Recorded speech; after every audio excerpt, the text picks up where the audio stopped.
కడవరి కాలం అనే మా ఆధ్యాత్మిక కార్యక్రమానికి మిమ్మల్ని అందరినీ ఆహ్వానిస్తున్నాం. శాశ్వతమైన ప్రేమతో మనల్ని ప్రేమిస్తున్నారు యేసు ప్రభు వారు.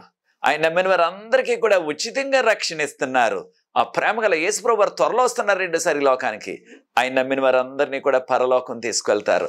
ఆ ప్రేమ గల యేసు ప్రభు నామ పేరిట మిమ్మల్ని అందరినీ కూడా మన కడవరి కాలం కార్యక్రమానికి ఆహ్వానిస్తున్నాను. ప్రియ సోదరి సోదరులారా, మనము దానియేలు గ్రంథంలోని ప్రవచనాల్ని ధ్యానిస్తున్నాం. గత 15 ఎపిసోడ్లో ఇది 16వ ఎపిసోడు. మీరందరూ గమనించిన రీతిగానే నేను దానియేలు గ్రంథ ప్రవచనాల్ని చారిత్రక కోణంలో వివరిస్తున్నాను. ఇది మనం ఈ 16వ ఎపిసోడ్లో క్రీస్తు గొర్రెల కాపరి అయిన కోరేషు రాజు, క్రీస్తు గొర్రెల కాపరి అయిన కోరేషు రాజు ఆయన గురించి దానియేలు గ్రంథంలో ప్రస్తావించబడ్డది. ఆ వివరాలు నేర్చుకోబోతున్నాం మనం దానియేలు గ్రంథం నుంచి. ప్రార్థన చేసుకుని 16వ ఎపిసోడ్లో కొనసాగుదాం. పరిశుద్ధ ప్రేమ గల మా తండ్రి, మీకు స్తుతులు స్తోత్రాలు వందనాలు చెల్లిస్తున్నాం. మమ్మల్ని మా కుటుంబాన్ని మీరు ప్రేమించి ఈ నూతన నెలలో ప్రవేశపెట్టారు. వందనాలు చెల్లిస్తున్నాం. మీ కృపతో మమ్మల్ని నింపి మెండైన ఆధ్యాత్మిక శారీరక దీవులు మాకు అనుగ్రహించండి. ఈ లోతైన మర్మాలు మేము నేర్చుకోవటానికి పరలోకపు జ్ఞానాన్ని మాకు ప్రసాదించండి. పరిశుద్ధాత్మతో మమ్మల్ని నింపి మీకు యోగ్యమైన కుమారులుగా కుమార్తెలుగా జీవించే కృప మాకు అనుగ్రహించవలసిందని ఈ యొక్క కార్యక్రమాన్ని ఎవరైతే వీక్షిస్తున్నారో వారు ప్రత్యేకంగా దీవించండి. వారి కుటుంబాలను ఆశీర్వదించండి.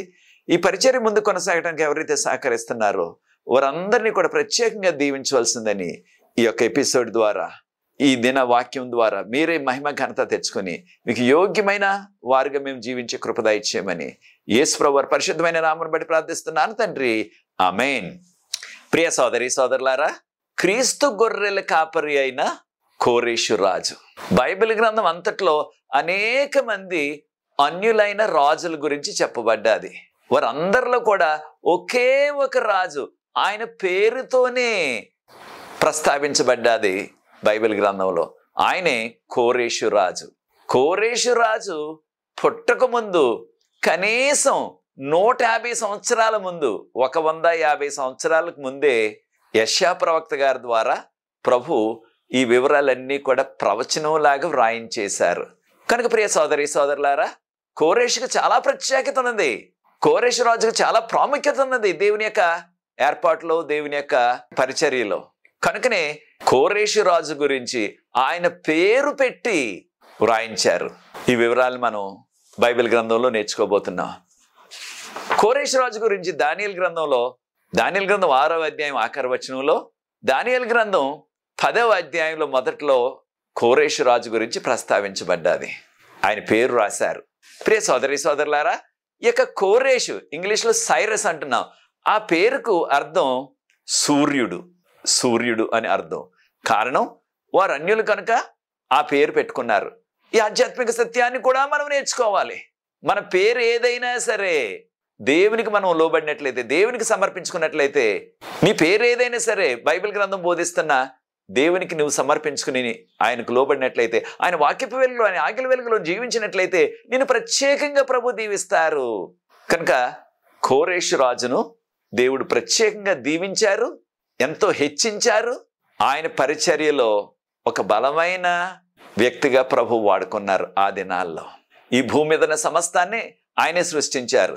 యెషయా గ్రంథం 46వ అధ్యాయం 10వ వచనం గమనించినట్లయితే ప్రభు ఈ విధంగా అంటున్నారు, నేను ఆది నుంచి కూడా సమస్తాన్ని కూడా జరగబోయే విషయాల్ని ముందుగానే తెలియజేసిన దేవుణ్ణి నేను, నాలాంటి వారికి ఎవ్వరు కూడా లేరంటున్నారు. ఇది వాస్తవం. కారణం కోరేషు రాజు గారు ఇంకా జన్మించక ముందే కనీసం 150 సంవత్సరాలు ముందుగా ఈ కోరేషుని గురించిన వివరాలు బైబిల్ గ్రంథంలో ప్రవచనం ద్వారా చెప్పించారు ప్రభువారు యెషయా ప్రవక్త ద్వారా. బైబిల్ పండితులు చెప్పేది ఏమిటంటే, యెషయా ప్రవక్త గారు క్రీస్తు పూర్వం 8వ శతాబ్దంలో జీవించారు. అప్పటికి ఈ కోరేషు రాజు గారు తాతగారు కూడా జన్మించలేదు. చూచారా? అనగా దేవునికి భవిష్యత్తులో జరిగే విషయాలన్నీ కూడా బైబిల్ గ్రంథం చెప్పే దేవునికే తెలుసును. ఆయనకి జరిగిపోయిన విషయాలు, జరుగుతున్న విషయాలు, జరగబోయే విషయాలు కూడా దేవునికి తెలుసును. కనుక ప్రియ సోదరి సోదరులారా, మన జీవితాలు ఆయనకి సమర్పించినట్లయితే, ఆయన నమ్ముకున్నట్లయితే ఆయనే మనల్ని దీవిస్తారు, ఆశీర్వదిస్తారు, నడిపిస్తారు. ఈ ఆధ్యాత్మిక సత్యాన్ని కూడా నేర్చుకోవాలా. మానవులుగా అనేక మార్లు భవిష్యత్తు తెలుసుకోవాలని రకరకాల చెప్పేవారి దగ్గరికి వెళ్తున్నారు చాలా మంది. ప్రియ సోదరి సోదరులారా, సమస్తాన్ని సృష్టించి సమస్తం తెలిసిన ఈ నిజ దేవుని దగ్గరికి వచ్చినట్లయితే ఆయన నీ జీవితాన్ని, నీ కుటుంబాన్ని, నీ యొక్క వ్యాపారాన్ని, నీ యొక్క ఉద్యోగాన్ని, నీ సమస్తాన్ని కూడా దీవిస్తారు, ఆయన కృపతో నడిపిస్తారు. యెషయా గ్రంథం 44:24 ప్రభు అంటున్నారు, నీవు గర్భంలో ఉండగానే నిన్ను నేను నియమించుకున్నాను. ప్రియ సోదరి సోదరులారా, అది ఒట్టి కోరేషుని గురించిన ప్రవచనం మాత్రమే కాదు, ఇది మనకు కూడా వర్తిస్తుంది. కారణం, ఆయన మనం గర్భంలో ఉన్నప్పుడే మనల్ని ఆయన ఎరిగి ఉన్నారు. ఇదే విషయాన్ని ఇర్మియా గారితో కూడా చెప్పారు. ఇర్మియా గ్రంథం 1:5 ఇర్మియా, నీవు గర్భంలో ఉండగానే నిన్ను నేను నియమించుకున్నాను, ఏర్పాటు చేసుకున్నాను అన్నారు. కనుక ప్రియ సోదరి సోదరులారా, నిన్ను కూడా మనందరినీ కూడా ఈ కడవరి కాల చివరి దినాల్లో ఆయనకి యోగ్యమైన వారుగా, మహిమ తెచ్చేవారుగా మనం నివసించడానికి ప్రభు మనల్ని ఏర్పాటు చేసుకున్నారు. కనుక ఆయన చిత్తాన్ని మనం నెరవేర్చాలా. మరొక విషయాన్ని కూడా మనం గుర్తిస్తున్నాం. ప్రాముఖ్యంగా యెషయా గ్రంథం 44:24 నుంచి యెషయా గ్రంథం 45 మొదటి 5 వచనాలు కూడా ప్రార్థనాపూర్వకంగా 3 సార్లు చదివినట్లయితే ఎంతో గంభీరమైన ఆధ్యాత్మిక సత్యాలు దీనిలో ఉన్నవి మనకి. యెషయా గ్రంథం 45 మొదటి 2 వచనాలు మనం గమనించినట్లయితే ప్రభు అంటున్నారు, అతని పక్షమున, ఎవరి పక్షాన? కోరేషు పక్షాన నేను జయించుటకు అతని కుడి చేతిని పట్టుకున్నాను. ఎవరి కుడి చేతిని? ఈ యొక్క కోరేషు కుడి చేతిని. ఇంగ్లీష్లో చదివినట్లయితే కోరేషు గారు నా యొక్క అభిషేకించబడిన వ్యక్తి, నేను ఎంపిక చేసుకున్న వ్యక్తి అని ప్రభువారు చెప్తున్నారు. ఇక్కడ తెలుగు తర్జుమాలో ఆ కోరేషు అనే మాట మన యొక్క భాష ఈ విధంగా ఉన్నది కనుక కాస్త తర్వాత వస్తుంది ఈ వచనంలో. కానీ ప్రభువారు తప్పకుండా కోరేషుని గురించి దేవుడు చెప్పిన మాటలు ఇవి. ప్రభువారు అంటున్నారు, ఓ కోరేషు, నీకంటే ముందుగా నేను వెళ్తాను, వెళ్ళి ఆ యొక్క పట్టణంలోని సమస్త తలుపులను నీ ముందు తెరుస్తాను. అనగా ఆ పట్టణం యొక్క తలుపులు వేయబడవు, అవి ఇత్తడి గేట్లు, ఇనప గేట్లు, అవన్నిటిని కూడా నేను విడుదల చేస్తాను, నేను తెరుస్తాను నీ కొరకు అని ముందుగానే ప్రవచనం చెప్పించారు. ఈ ప్రవచనం యెషయా గ్రంథం 45 మొదటి 2 వచనాల్లో ఉన్న ప్రవచనం ఖచ్చితంగా అక్షరాల కోరేషు రాజు గారి సైన్యంతో వచ్చినప్పుడు ఆ బబులోన్లోకి ఆయన ప్రవేశించడానికి ఆ గేట్లన్నీ కూడా వేసేసి ఉండాల. కానీ అది పండగ దినం కనుక బబులోనీయులందరూ కూడా తప్పతాగేసి ఆ గేట్లు వేయటం మర్చిపోయారు. కనుక సునాయాసంగా కోరేషు సైన్యం, ఆయనతో పాటు ఉన్న దర్యావేషు రాజు గారు కోరేషు రాజు గారు ఇద్దరు కలిసి, ఇది సంకీర్ణ ప్రభుత్వం, వారిద్దరు కలిసి బబులోను పట్టణంలోనికి సైన్యంతో వచ్చారని చరిత్ర మనకు చెప్తుంది. కనుక చూచారా, దేవుడు ముందుగానే చెప్పారు, మీ ముందు ఏ విధమైన తలుపులు కూడా వేయబడవు, ఆ గేట్లన్నీ కూడా నేను తెరుస్తాను అని ప్రభు చెప్పారు. మరొక విషయాన్ని కూడా మనం గుర్తిస్తున్నాం. అదేమిటంటే యెషయా గ్రంథం 44:28 కోరేషు నా మంద కాపరి, నా యొక్క చిత్తమును నెరవేర్చువాడు. చూచారా ప్రియ సోదరి సోదరులారా, ప్రభు నమ్ముకున్న వారుగా దేవుని యొక్క చిత్తాన్ని నెరవేరుస్తున్నామా మనము? దేవుని యొక్క చిత్తము ఎక్కడ తెలుస్తుంది మనకి? తప్పకుండా దేవుని యొక్క వాక్యాన్ని మనం చదివినట్లయితే, దీన్నే బైబిల్ గ్రంథం అంటున్నాం, దానిలో ఆయన చిత్తం ఏ రీతిగా జీవించాలా, ఏమి చేయకూడదు, ఏమి తినకూడదు, ఏమి త్రాగకూడదు, అలాంటి విషయాలన్నీ కూడా ఈ బైబిల్ గ్రంథంలో పొందుపరిచారు మన కొరకు. కనుక ప్రియ సోదరి సోదరులారా, మనము ఆయన చిత్తాన్ని నెరవేర్చాలా. కాను మనం జీవిస్తున్నది కడవరి కాల చివరి దినాలు. ఆయన చిత్తాన్ని మనం నెరవేర్చినట్లయితే తప్పకుండా దాని ద్వారా ప్రభుకు మహిమ వస్తుంది, మనం రాకడ కొరకు సిద్ధపడతాం. యెరూషలేములో ఉన్న ఆ గొప్ప దేవాలయాన్ని సొలొమోను రాజు గారు కట్టించారు. ఎంతో సుందరమైన ఆలయం, ప్రపంచంలో అంత సుందరమైన ఆలయం ఆ దినాల్లో లేదు. దానిని దేవుడు ముందుగానే చెప్పించారు ఇర్మియా ప్రవక్త చేత, దీన్ని నేను దహించి వేస్తాను, కారణం నేను చెప్పినట్లుగా మీరు చేయట్లేదు కనుక ఈ యొక్క యెరూషలేము నగరాన్ని నాశనం చేసేస్తాను, నా మందిరమైన ఈ పరిశుద్ధ మందిరాన్ని కూడా నేను పతనం చేసేస్తాను, యూదులందరూ కూడా బానిసలుగా బబులోను తీసుకువెళ్ళిపోతాను. కారణం, నేను చెప్పినట్లుగా మీరు చేయట్లేదు కనుక, నా ఆజ్ఞలు మీరు పాటించట్లేదు కనుక అన్నారు ప్రభువారు.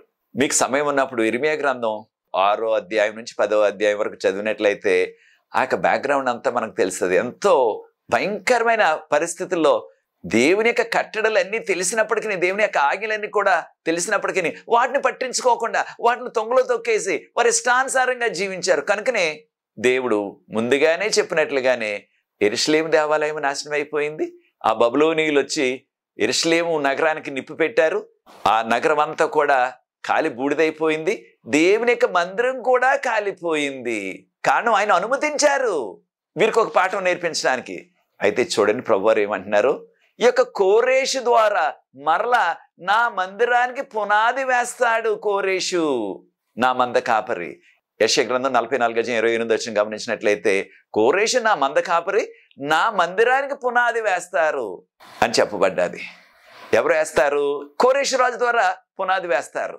అయితే ఈ విషయాన్ని కూడా గమనించాలి మనం. కోరేషు నా మందిరాన్ని మరలా నిర్మిస్తాడని చెప్పలేదు, పునాది వేస్తాడని చెప్పారు అంతే. అదే అక్షరాలా జరిగింది. చరిత్రను ఒక్కసారి చదివినట్లయితే, ముఖ్యంగా యూదుల చరిత్రని, దానిలో కోరేషు రాజు గారు వారికి అనుమతి ఇచ్చారు ఈ మందిరాన్ని మళ్ళీ కట్టమని, దానికి పునాది వేయమని. కానీ ఆ మందిరాన్ని పూర్తి చేయలేకపోయారు ఆయన బ్రతుకున్న కాలంలో. ప్రియ సోదరి సోదరులారా, దేవుడు సమస్తాన్ని కూడా పరిపాలించేవారు. ప్రభువారు ఏమంటున్నారు చూడండి, యెషయా గ్రంథం 45:3 ప్రభువారు అంటున్నారు, పేరు పెట్టి నిన్ను పిలిచాను. ఎవరిని? కోరేషును పేరు పెట్టి నిన్ను పిలిచాను. ప్రియ సోదరి సోదరులారా, ప్రభువారు అన్నారు, ఆ అంధకారంలో ఉన్న ధనరాశులన్నిటిని కూడా, బంగారం, వెండి, వజ్రాలు అవన్నీ కూడా నీ వశము చేస్తాను.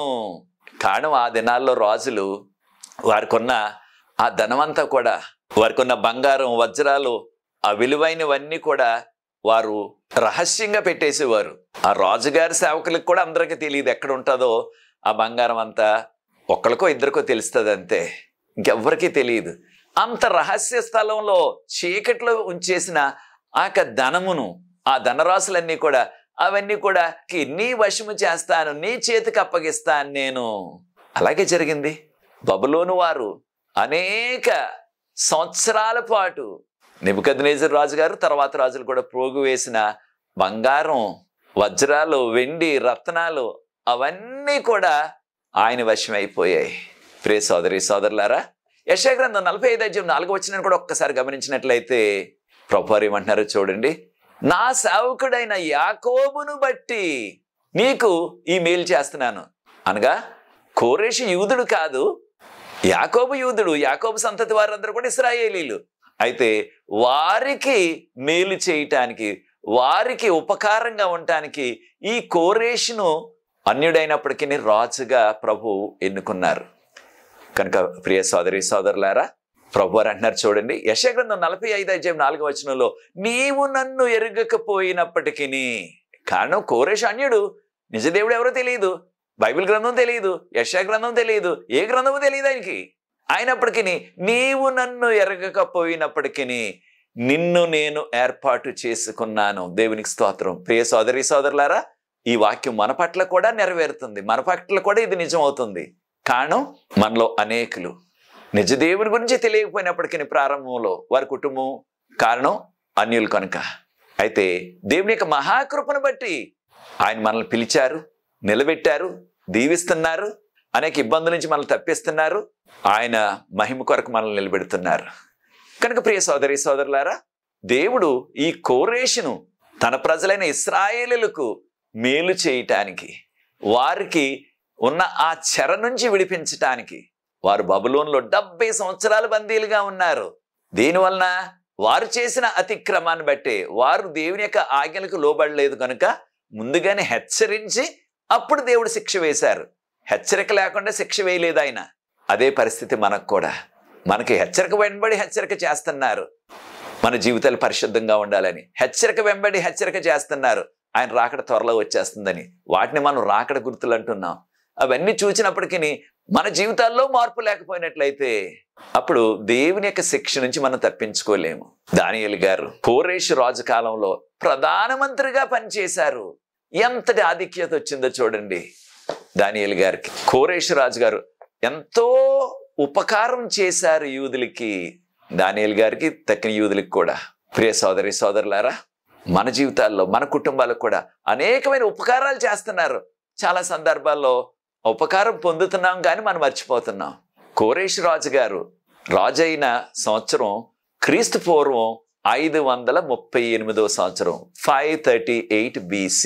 ఆ సంవత్సరంలోనే ఆయన ఒక శాసనాన్ని చేశారు. దీన్ని ఇంగ్లీష్లో డిక్రీ అంటున్నాం. రాజుగారు రాయించారు ఈ శాసనాన్ని. ఈ విషయాలు మనం ఎజ్రా గ్రంథం 1వ అధ్యాయం 11 వచనాలు ప్రార్థనాపూర్వకంగా చదవండి. దానిలో కోరేషు రాజు గారు రాజై పాలన పగ్గాలు చేతబట్టిన ఆ సంవత్సరంలో, అనగా క్రీస్తు పూర్వం 538 సంవత్సరంలో రాయించిన శాసనం ఇది. ఏం రాయించారు శాసనం? పారసీకుడైన రాజు కోరేషు రాజు. పారసీకుల రాజ్యం ఎక్కడా? ప్రస్తుతం మనకి ఉనికిలో ఉన్న ఇరాన్ దేశం. దాన్ని పారసీక దేశం అంటారు. పారసీక రాజులు ఆ ఇరాన్ నుంచి వచ్చారు ఆ దినాల్లో. ఆ పారసీక రాజు అయిన కోరేషు గారు ఆజ్ఞాపిస్తున్నారు. ఏమని? ఆకాశమందలి దేవుడు. ఎవరు ఆకాశమందలి దేవుడు? బైబిల్ గ్రంథం బోధిస్తున్న దేవుడు. ఆయన్నే మనం యేసు ప్రభు అంటున్నాం క్రొత్త నిబంధనలో. పాత నిబంధనలో యెహోవా అన్నారు. ఆయన ఇచ్చారు నాకు. ఇక్కడ చూడండి, ఎజ్రా గ్రంథం 1వ అధ్యాయం గమనించినట్లయితే, యెహోవా లోకం అంతటి మీద నన్ను రాజుగా ఏర్పాటు చేశారు. ఈ లోకం అంతటినీ కూడా నా చేతికి అప్పగించారు పాలన చేయమని.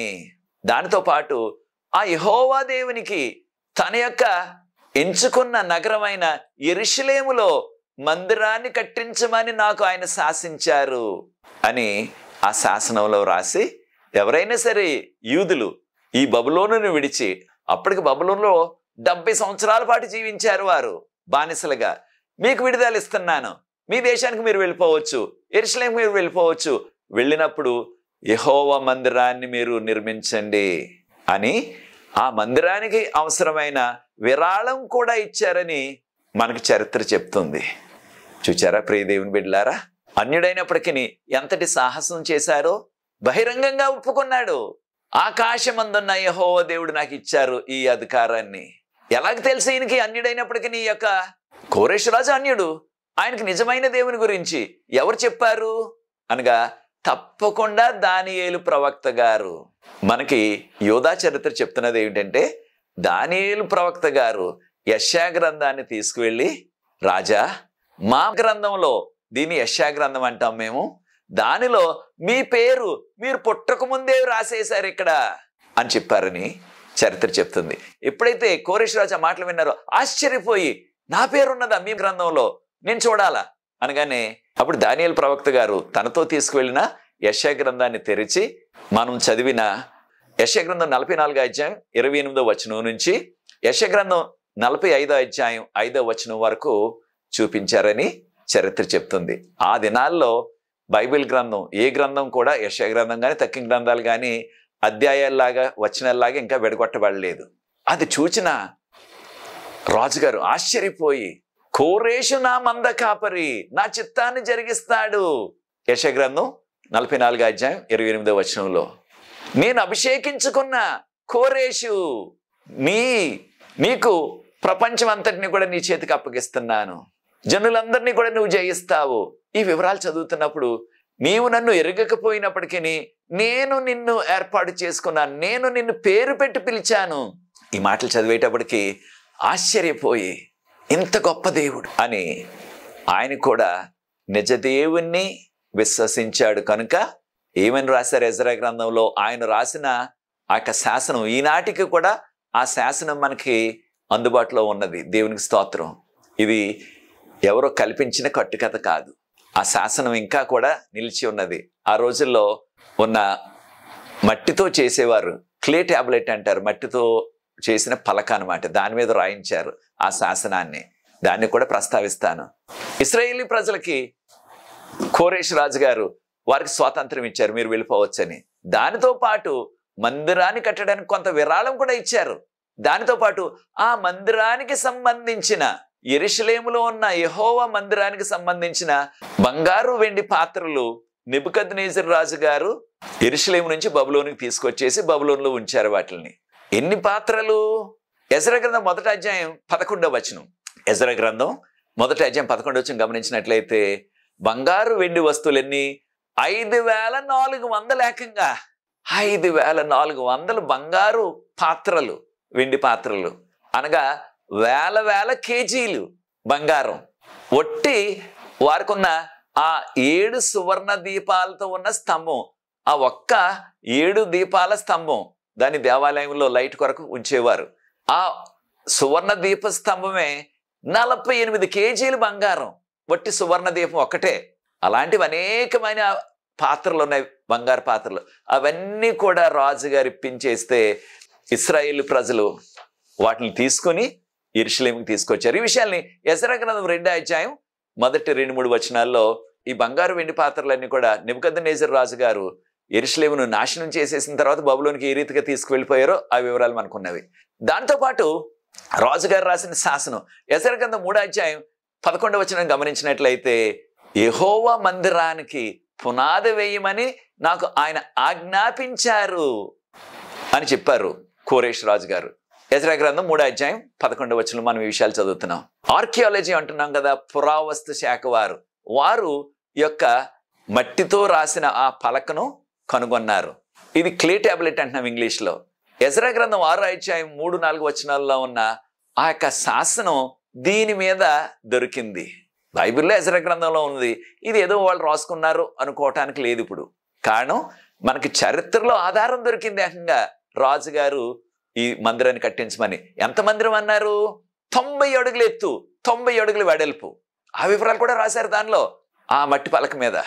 ఇప్పటికీ అది మనకి లండన్లో ఉన్న బ్రిటిష్ మ్యూజియంలో ఇది భద్రపరిచారు. దేవుని యొక్క మహాకృపను బట్టి లండన్ వెళ్ళినప్పుడు ఆ బ్రిటిష్ మ్యూజియంకు నన్ను తీసుకువెళ్ళారు. ఆ అదృష్టాన్ని ప్రభు ఇచ్చారు. నాకు చూపు లేకపోయినప్పటికీ దాన్ని ఇలా తాకి చూడటానికి, పట్టుకుని చూడటానికి నాకు అవకాశం కలిగింది. ప్రియ సోదరి సోదరులారా, దాంతోపాటు సిలిండర్ అంటున్నారు. క్రీస్తు శకం 1879లో ఒక సిలిండర్ గుండ్రంగా ఉన్న లోహంతో చేసింది ఒకటి దొరికింది. దాని మీద కోరేషు రాజు పేరు రాయబడి ఉంది. కోరేషు రాజు పేరు రాయబడి ఉంది. అనగా కోరేషు రాజు గారి పేరు ఒట్టి బైబిల్లోనే కాదు, చరిత్రలో కూడా ఇన్ని ఆధారాలు దొరికాయి మనకి. ప్రియ సోదరి సోదరులారా, కోరేషు రాజు గురించి 1971 సంవత్సరంలో ఒక పోస్టల్ స్టాంప్ కూడా విడుదల చేశారు మన దేశంలో. అప్పటికి 2500 సంవత్సరాలు అయింది కోరేషు రాజు పాలన చేసి.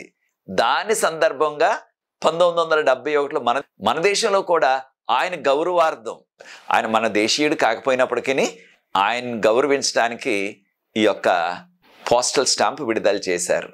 చూచారా ఎంతటి ప్రాముఖ్యమైన వ్యక్తో. వీటన్నిటికంటే ముఖ్యంగా ఈ కోరేషు రాజు యూదులకి, వారిని ఇశ్రాయేలీలు అంటున్నాం కదా మనం, వారికి ఎన్నో మేళ్లు చేశారు.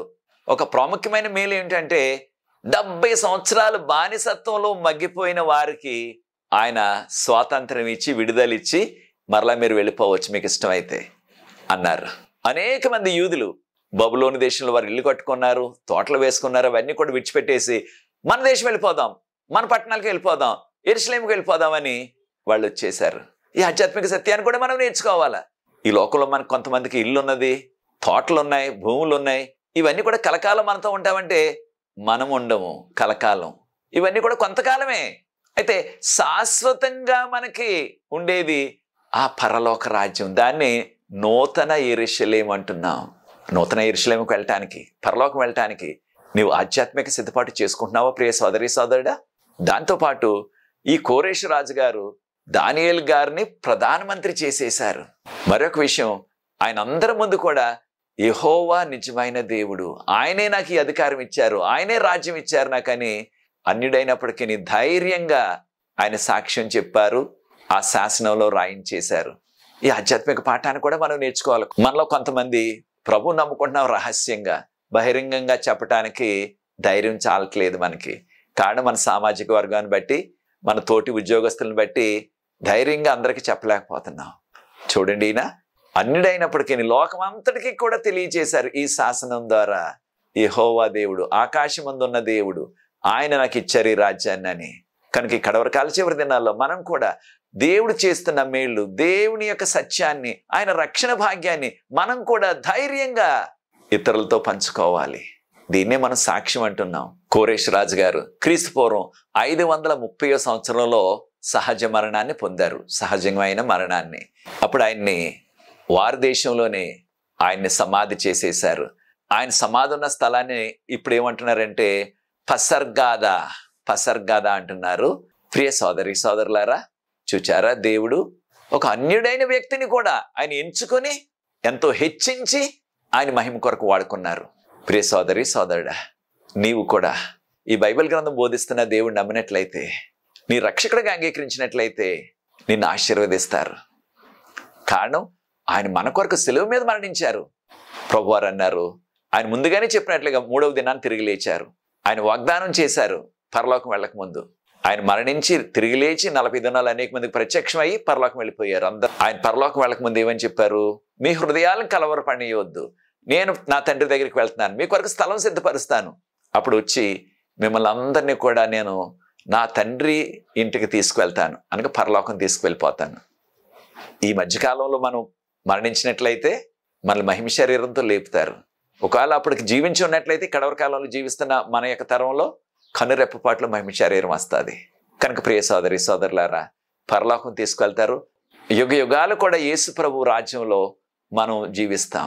దానితో పాటు ఆయన కుమారుడుగా కుమార్తెగా, యేసు ప్రభు రాజులకు రాజు, ప్రభువులకు ప్రభు, ఆయన కుమారుడుగా కుమార్తెగా, మనం యువరాజులుగా యువరాణులుగా కలకాలం కూడా విశ్వం అంతటిని కూడా మనం పరిపాలిస్తాం. ఎంత యోగ్యత ఆయన ఇవ్వబోతున్నారు. కనుక ప్రియ సోదరి సోదరుడా, ఆయన మిమ్మల్ని ఆశీర్వదిస్తారు. ప్రార్థించి ఈ 16వ ఎపిసోడ్ ముగిస్తున్నాను. అనేక విషయాలు ఉన్నాయి దానియేలు గ్రంథ ప్రవచనాల్లో. వచ్చే ఎపిసోడ్లో కూడా మరికొన్ని విషయాలు నేను మీకు వివరిస్తాను. ఒకవేళ ఇదివరకు జరిగిన ఎపిసోడ్లు మీరు మిస్ అయినట్లయితే నా యూట్యూబ్లో, ప్రొఫెసర్ శరత్ బాబు యూట్యూబ్లో అవన్నీ కూడా పొందుపరిచాం. మీరు ఎప్పుడైనా వీక్షించవచ్చు, ఎన్నిసార్లైనా వీక్షించవచ్చు ఆ యొక్క వీడియోల్ని.